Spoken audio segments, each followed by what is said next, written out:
I don't think a candidate can come to this county, to this region, to Akron Canton area, and not just talk a little bit about opioids, and if you have a plan to combat that. Yeah. Oh, the opioid epidemic is the largest public health crisis of our century. And we have to treat it like that. We have to attack it from all sides. I have three things I talk about. I talk about prevention, treatment, and enforcement.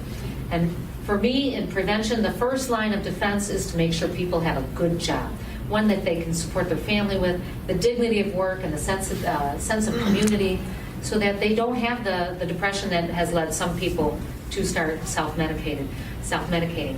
Obviously, lots more to prevention than employment. We have to employ every kind of educational tool and tactic that we can muster to keep people informed about how deadly these drugs are and to discourage them from ever using them. Number two, for treatment, we've got to have effective treatment. And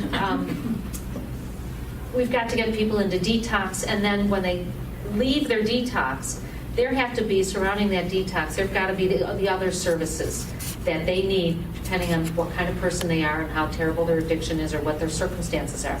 We have to provide support for the families too, because addiction is a disease that affects the entire family, not just the user. And the family is the one who can help keep them in a safe environment so that they don't go back to using. We have to pay for treatment, though, and that's why we need to keep Medicaid dollars and Medicaid expansion, because it's paying for treatment for thousands of Ohioans right now. And finally, for enforcement, I want to come down hard on those pushers and those dealers. I want these drugs off our streets and out of our state. But you can't do that until we refund the local police departments. These are the folks on the front lines, the police officers, the EMTs, the social workers, the ERs, the nurses. What we've done over the last 7 years is we've taken the money away, so we've taken those jobs away so we don't have those people who should be on the front lines fighting this.